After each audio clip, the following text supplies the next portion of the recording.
Welcome to Paw Print Academy, your blueprint to raising better dogs. My name's Ryan, and I'll be your host for this journey. I've got my trusty co-host here, Brianna. Hello. And together we're bringing you real-world training insights built on leadership, structure, and proven methods. We record this podcast with live clients on the line in one take with live, unscripted questions and answers. At the end of the day, this podcast is a lot more than just teaching your dog to sit or stay. It's about building trust, creating calmness, and becoming the kind of leader your dog truly needs. We do that with our 3-pillar method of trust, obey, and perform. Together, we'll show you how these 3 pillars shape every step of training. Thanks for being here. Let's get started.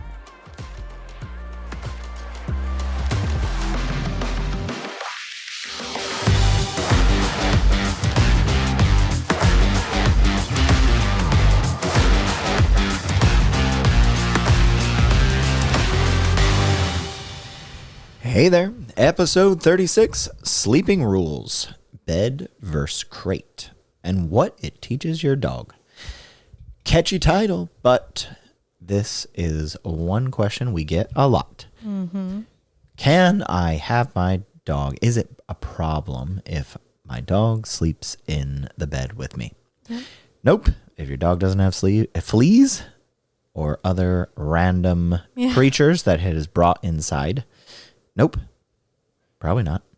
Right, but if it's caring. Until it's not, right. It's fine until it's not. Yeah. And so that's what we're going to talk about tonight. Yeah, unless there's something crazy. Dogs will bring in crazy things. Crazy things. So this is an episode that comes to you from a dog trainer's perspective, but also a long time dog owner's perspective. Yeah. I have had dogs that slept in the bed. I've had dogs that didn't sleep in the bed. I've had dogs that slept in the bed and then didn't sleep in the bed. And I'll try to navigate weighing in on what we think about that. Yeah. And with that, I also, this is how it goes, right? I've got a study here from the National Library of Medicine. Real quick Google search on a couple of keywords, finding different sleep studies with and without pets. Definitely not something that you can rely on 100%. Oh, just because the study said this, it is what it is. But what we're going to try to attack tonight is the concept of dogs sleeping in the bed with you from a leadership perspective, because it's not really whether the dog can or can't sleep in the bed or whether you can or can't sleep in the bed, but it's more about what sleeping in the bed can create in your household. Yeah. So where your dog sleeps is not nearly as important as the rules and the consistency, as well as the accountability that surrounds it.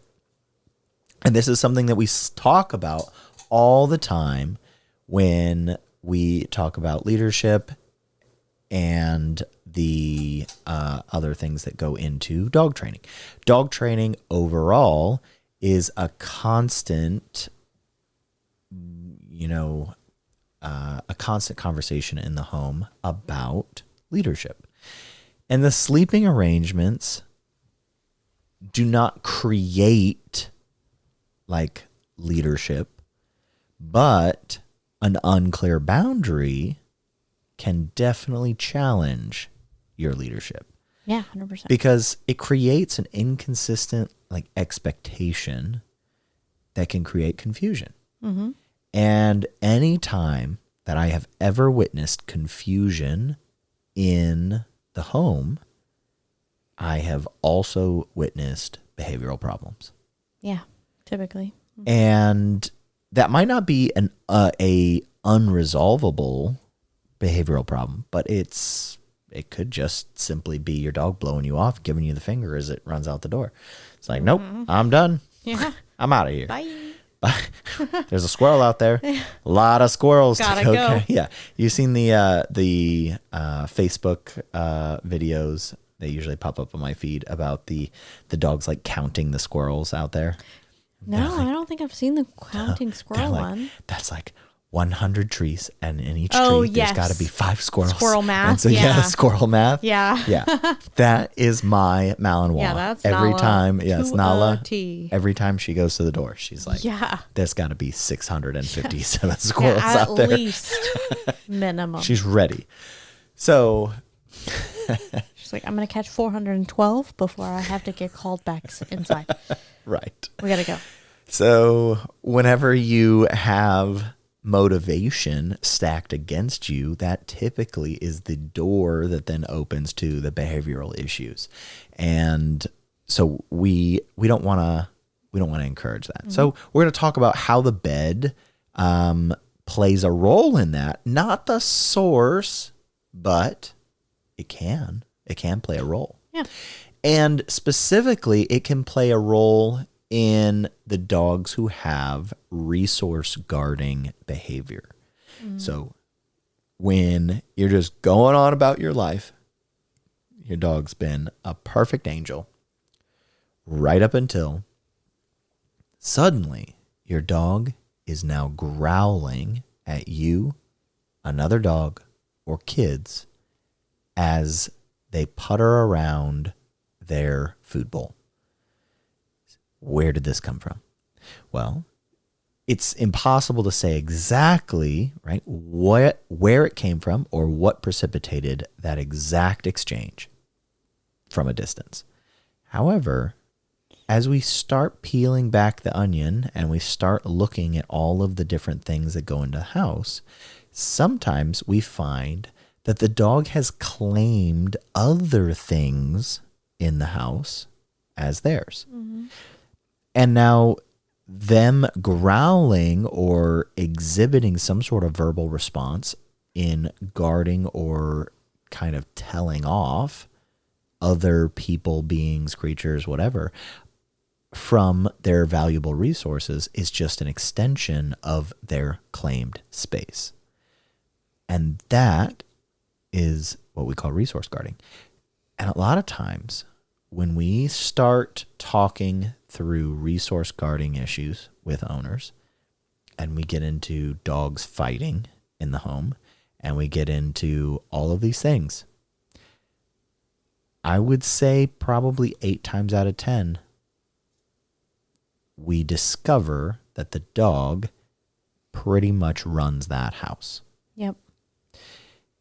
And in one frame, they sleep in the bed. And this is not a whole episode where I'm going to go, don't let them sleep in the bed, don't let them sleep in the bed. But I want to highlight the issues that can come up from it.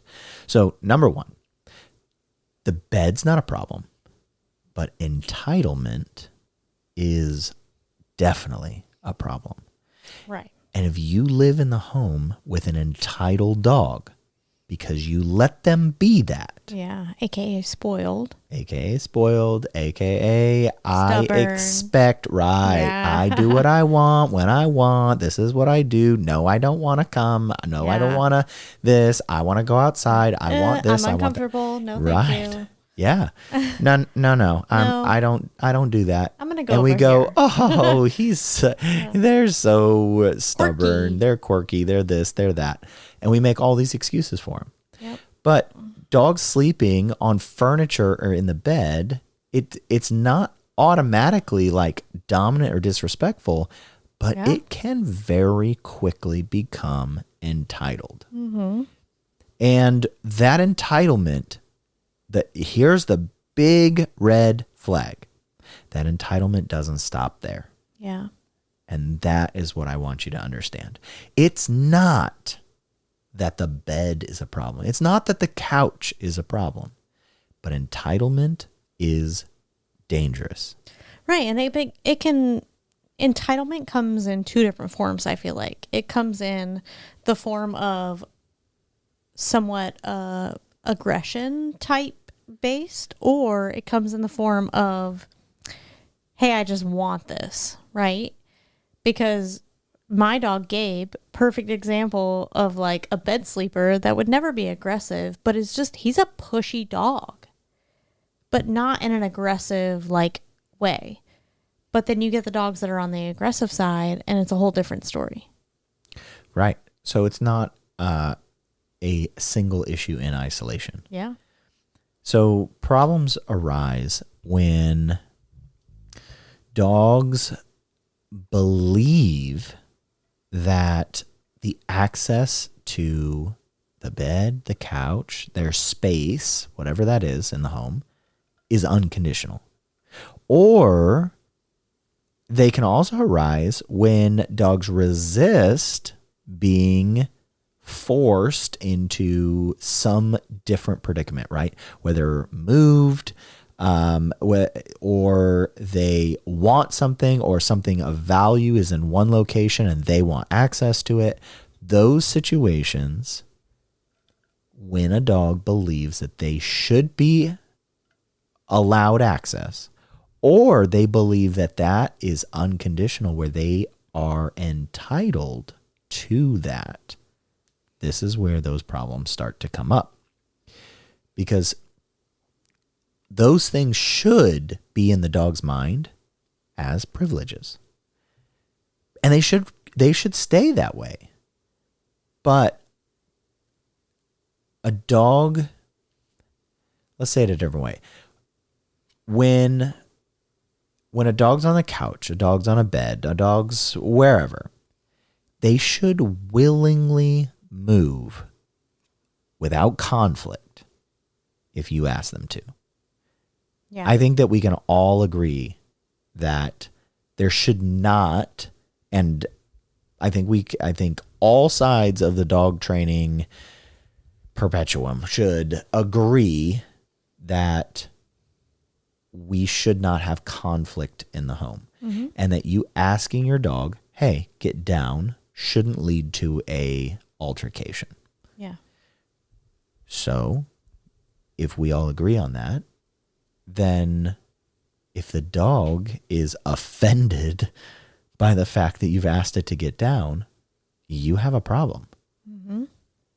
Because now you either have to use force, which is never my first choice, or you lose to your dog. Yeah. And that's an even bigger issue, because every time that you lose this coin toss, or every time you lose this conversation, because there's conflict there, your dog becomes more dominant in that situation and more entitled. Right. And we see it more and more like every day. Yeah. Because it worked, right? Dogs are little scientists and they're always running experiments. So when they do something and it works, they growl and you back off. They bark and you go, whoa, and you walk away. You're like, I don't have time for this. Mm-hmm. The dog doesn't interpret that as, oh, they didn't have time for it. They interpret it as, oh, that worked. And so it's not even that your dog is trying to be a jerk. It's just your dog tried it and it worked. Mm-hmm. It's like, okay, cool. Yeah. So allowing your dog on the bed doesn't create a behavioral problem, but it can exacerbate it. It can complement it. It can be a cosigner in this behavioral issue. And so one way that we can give dogs a space of their own that is not valued in the terms of like competing space with where you spend your time, mm-hmm. is by teaching your dog to be in a crate. And crates are not punishment, but they provide some security. They give the dog a routine, and they teach dogs how to settle. And that's really important. Crates can be that space that the dog owns because you have purposefully bought it, set it up, and placed it in an area that the dog can claim as theirs. And there's nothing wrong with that. Because we don't mess with dogs in the crate, right? We don't pull dogs, out of crates, and we don't crowd dogs in crates. We let them have that space, but that space, because it is limited and doesn't allow the dog full access to everything that it might want or desire, automatically puts you above the dog in this like conceptual leadership model, because you have access and they don't. It's very force free. Yeah. It's just like we just pattern the concept of going into the crate being neutral or even positive by playing games in the crate, feeding in the crate, increasing the value in the crate.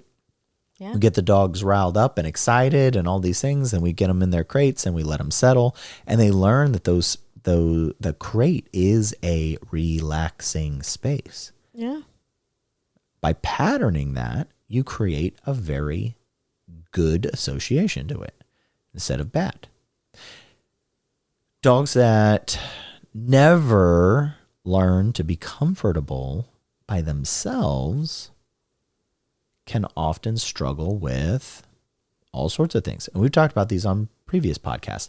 But the concept of whether the dog can be in the bed or not can sometimes transcend to, is the dog comfortable by standing on their own four paws? Right. We see that a lot.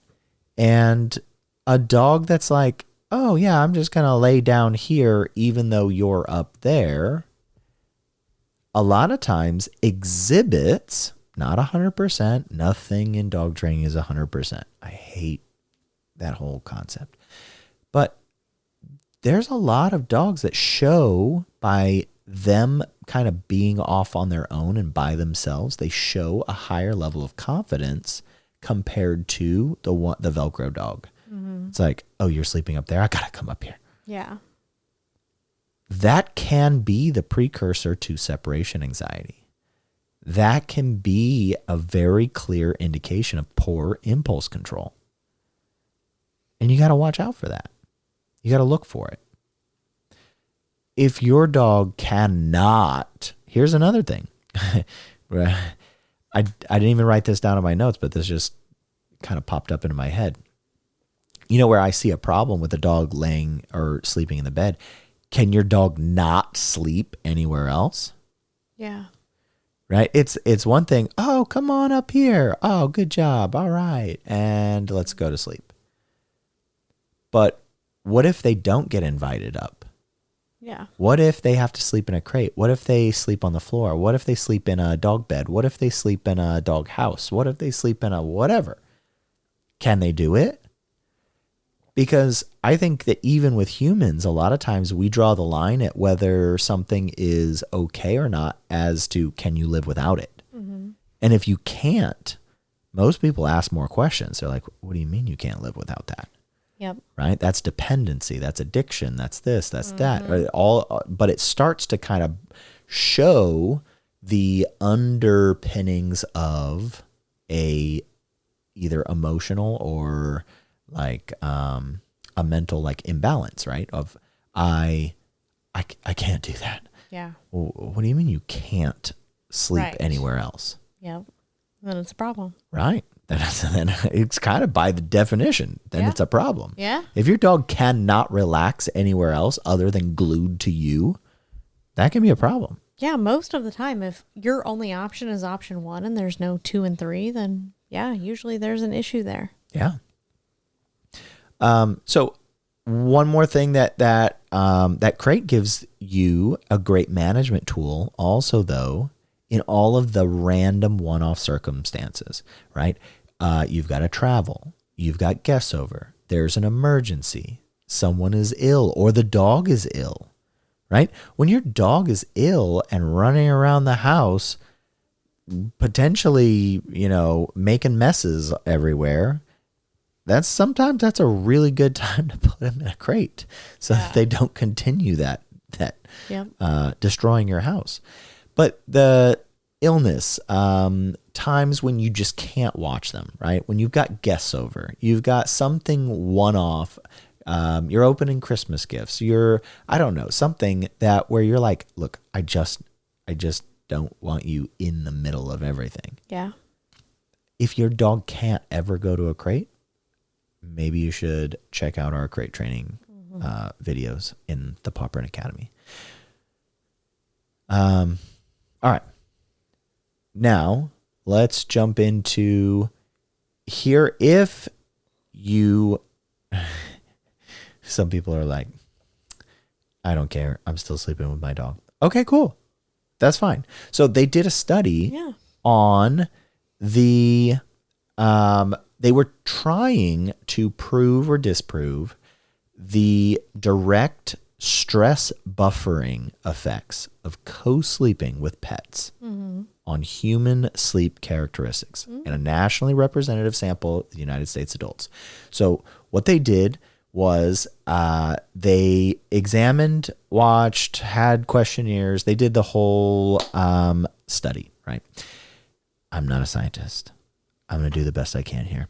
But they did a study on whether or not sleeping with animals in the bed caused better or worse sleep, and whether the bondedness to the pet had a factor in whether the sleep was, or whether co-sleeping was more or less stress buffering on the humans, like day-to-day life.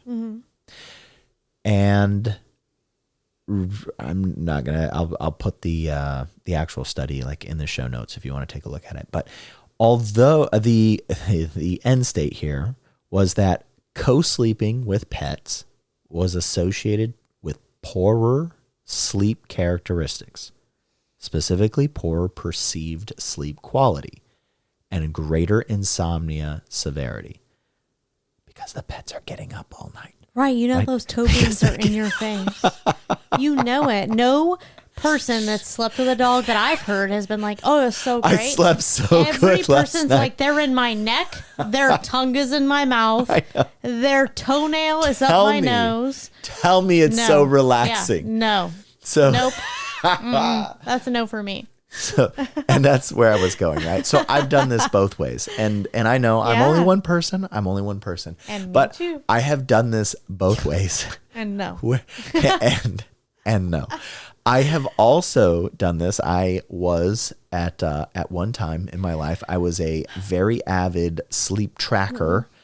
I've used probably 4 or 5 different sleep tracking devices very, very religiously, and tracked both with pets, without pets, being in the room, on the bed, all of those things. And I can say very, very surely for my own results that I sleep better without pets in the bed. Yeah. For no other reason They than because don't stay asleep as long they as us. They don't. They're constantly shifting. All They're moving. the time. And all the time. And they hear for something, those that know like, anything hey. about sleep, right? You generally want to hit 3 to 4 sleep cycles per night. A sleep cycle usually consists of about 90 minutes. And those 90 minutes, you want to get from a light sleep cycle or a light sleep level to a moderate and then to a deep sleep level. And they kind of go in order there. So every time something moves or jostles or whatever, you might not wake up completely, right, to a level of awake, but you might go from deep sleep to moderate. You might go from moderate to light. And then you try to go back down. But every time your pet or your husband, wife, partner, or otherwise is moving around, you have an opportunity to be removed from your deep sleep part of your cycle and back up to a moderate or light sleep. And that has a negative impact on sleep in general. So exploratory analysis indicated that the negative impact of co-sleeping with pets on human sleep was associated with dog ownership, but not cat ownership. Oddly enough. I said that about Checkers one night. I tried to snuggle with her. I was sick. I tried to snuggle with her, and I was like, Checkers this is our why... little French bulldog. Awful snuggler. Absolutely awful. The worst. The worst. She doesn't sit still for anything. She looks kind of like cat-sized. Yeah. But it's like, but oh my gosh, I want to squeeze her. No, don't do it. First of all, she's like a brick. She doesn't even squeeze. Second of all, I immediately that night was like, I wish, this is why people like cats. Because when they're sick, they want to snuggle. This dog, not snuggling. No. Not at all. Lastly, the sleep disruptive events were more pronounced when individuals own a greater number of pets, oddly enough. And it was not impacted by the bondedness to the pets. So no matter whether you love your pet or whether your pet loves you, it did not have an effect on the restorative sleep that you're trying to get. So that is our science lesson for the day. You just bummed people out. I know. I'm so sorry. However, it's still okay to sleep and invite your pet onto the bed. Yeah, I'd like Gaby sleep in the bed. Right. And under the bed. He loves sleeping under the bed. Yeah, he used to love that. Used to be where he lived. So consistency matters more than the location, though. And your dogs are going to always thrive on predictable rules. So you can constantly change, but you can't fairly constantly change. And that's important to understand. I talk to owners in all of our private lessons and our private lesson program that we do. We do a really awesome 6-week program where it's really more of a coaching program throughout the 6 weeks than it is just like lessons. And in that, on the coaching calls, we constantly talk about how you cannot keep changing the expectations that you have for your dog. You need to set them. You need to hold your dog accountable to them, and you need to continue to lead from the front. If you don't do that, it's not fair. Yeah. So decide and look for some of these things that we've talked about. If you have an issue or you see an issue on the horizon, make a change. But don't just be wishy-washy back and forth. One night you can sleep in the bed, one night you can't. Figure out what you want to do. Be consistent about it. That way you won't create additional stress and confusion in your dog's mind. Now, whatever sleeping arrangement you choose, everyone in the family has got to enforce the same rules. Yeah. I cannot say that with enough force. This is so important. There are families I've talked to that the dogs sleep with the kids. And then the parents, the dog doesn't sleep with the parents. Cool. That's fine. But you've got to have that, like, you've decided this is the expectation and that's what you do. What is not okay is, and I say, this is not okay. Remember that we qualified early on that it's always okay to have dogs sleep on the bed, jump on the couch, all of these things, when there aren't other behavioral issues in the home. Yeah. That's the grading criteria, basically. Now, if there aren't other behavioral issues in the home, The unfortunate reality is that you're probably not listening to this. Because the people that take the time to go through and listen to these types of podcasts are probably dealing with some behavioral issues with their dog. And if that's you, then you need to just be honest and be like, could this be related? But don't think about it. Oh, is sleeping in the bed related to my dog barking in the yard? That's not what we're talking about. Why is your dog barking in the yard? Well, because they see a squirrel, because they see a bird, because they hear a dog. I want you to look deeper than that. Right. That's a grand scheme. Right. I want you to look deeper than that. Are they barking because they get some sort of action on it? Are they barking because they get rewarded for it? Are they barking because they're nervous and scared? Are they barking because they're aggressive? Are they barking because they're frustrated? Figure out why they're barking and start actually calling this what it is. Then start figuring out, if you were to up the leadership in your home and you were to up the guidance that you gave your dog in the home, would some of those issues potentially go away? And if you can solve some of those issues by upping the leadership, then you should take a look at your sleeping arrangements. You should take a look at whether your dog is allowed on the couch, because those things are interrelated. Yeah. I promise, if you really look into it.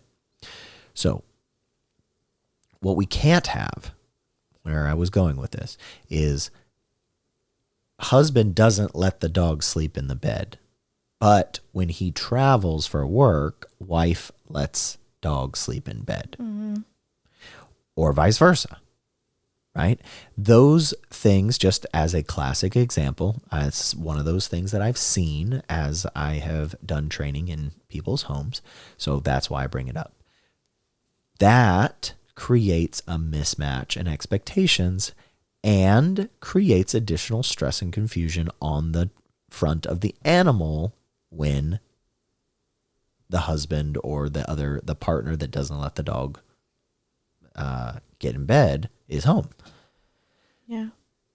That can create stress, anxiety. That puts you and the dog at odds. They're like, dang it, dad's home, so now I can't sleep in the bed. If you think that your dog doesn't notice that or figure that out, you're wrong. Yeah. They're very intuitive on that front.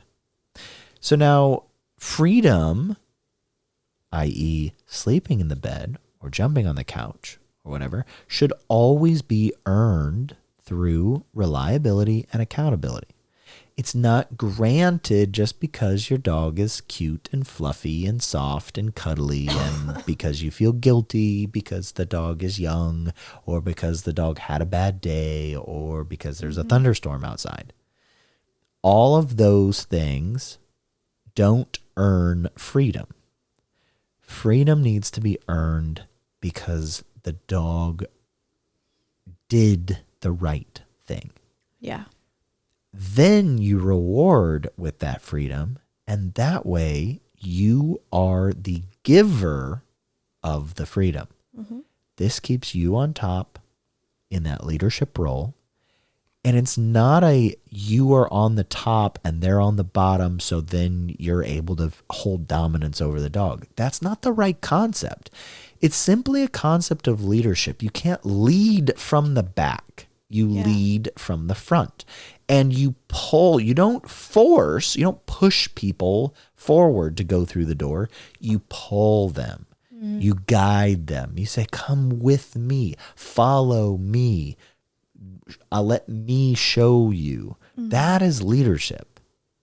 And it works with your dog just like it works with people. Yeah. All right. So we talked about consistency. It's super, super important when you decide where a dog is going to sleep. Additionally, puppies and newly adopted dogs, when you get one, you have an incredible opportunity. But most people bite off more than they can chew, and they end up getting kind of pigeonholed or forced into a specific situation that they didn't plan out. Because, well, I brought this dog home and they just bark and whine and cry all night. Well, my question is, do you like that? If not, then you for sure cannot just let them do it and win. Right. Changes have to be made. Right. You can't just let them do that and then be like, oh gosh, you're right. It's horrible in there. Let me just let you out. They immediately learn. Got it. That worked. I'll do more of that next time. Yep. You have an opportunity, but all it's going to take, if you get a brand new dog or a little puppy, it'll only take a couple of days. And we've seen it over and over and over. I don't think that a single dog that has come through our program has spent more than 3 days whining and crying and bellowing and whatever else you want to call it in a crate before they're like, it's not so bad in here. Yeah. But you know how we do that? You show them that the crate's not dangerous, not bad, not punishment, not anything. It's just neutral. And then you let them find their confidence by being in it and seeing that they did not die. Nothing bad happened. They were safe. And at the moment where they finally relax and calm down, you let them out. Yeah. It's literally a science. Yeah. And we have had a whole bunch of dogs come to us that owners had completely given up on trying to get their dogs to stay in a crate because my dog just doesn't like it. Well, how do you know they don't like it? Did you ask them? Did they tell you that? No, they didn't. No. Most dogs don't. Yeah, they did not So, tell you that. Oddly enough, they didn't say that. Yeah. They just whined and cried until you let them out. And they were like, so I just got to whine and cry for a while. Yep. You taught them that. Yeah. So take advantage when you get a new dog, decide how they're going to sleep, decide how you're going to lead them, and then do it. Stick to it, though. Stick to your plan. Because dogs are moldable. They will follow your leadership if your leadership is strong. A lot of times, we find that our leadership isn't strong. And that's where we have issues. Right. Because we weren't really decided on what we were going to do in the first place. Yeah, and I think my top tip for sleeping in the bed, on the couch, doing anything on furniture is get your dog a bed that has bolsters on the side. And make that your dog's space. Dogs recognize like height differences, and if you get a bed, they make specific ones for like couches that actually have like this flat flap that you fold down over the like front side of your couch. But you get those that have bolsters on the side, and your dog will recognize that and teach them that that's the space that they sleep on the furniture. And that can kind of balance out in a home where it's like, no, I don't want the dog to sleep on the bed. I do, I don't, I do, I don't. Where that can be a medium of your dog sleeping on the space that you want them to, and you can compromise because they're not laying on the exact furniture. Yeah, that's a great tip. All right, so listener project number 1. I want you to evaluate your current sleeping arrangement. I want you to ask yourself, can my dog comfortably sleep away from me? We talked about that earlier. Can I ask my dog to get off of furniture, the bed, the couch, the whatever, without resistance? Or are they going to have a problem? Does my dog become anxious or demanding at bedtime? I want you to identify your current routine and figure out, is it creating calmness or is it creating dependency? Project number 2, practice boundary exercises. If your dog sleeps on furniture or in the bed. Practice asking them to get off using a known command. And if not, then teach them. Teach them what off means. Reward compliance and calm behavior. Reward it. Teach them, and then have them get back on. Teach them an up or a climb type command, and then teach them off. And then practice it. Occasionally, have your dog sleep in their crate or a designated sleeping area to make sure that you haven't created dependency on the furniture. Your goal here is really flexibility. It's not about restriction. It's not about forcing the dog to do something they don't want. Even though, at the end of the day, pushing a dog to do something that they don't really want to do, but you know is good for them, is also how they grow. It's just the exact same way that humans grow and that children grow. It's not about pushing your dog to do something they don't want just for the sake of pushing them. It's pushing them to do something that they might not be comfortable doing that you know is good or valuable for them. Right. It's not dangerous. Right.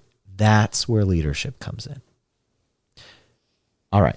So that is going to actually wrap up our podcast for tonight because it was a quick one. Yeah. So if you are listening to this podcast and you would like to be part of it, you want to be on there so that you can get in on the question and answers. We did not have anybody listening live tonight. However, we have a way for you to do that. Go on to thepawprintacademy.com. Create a totally free account. Don't pay for anything. Get on there. Go to the podcast tab on the menu and RSVP to the next podcast episode. You can jump in here. You can be part of it, and you can ask all the questions you want. I'd love to have you. With that, we will call it a night. Good night. Good night.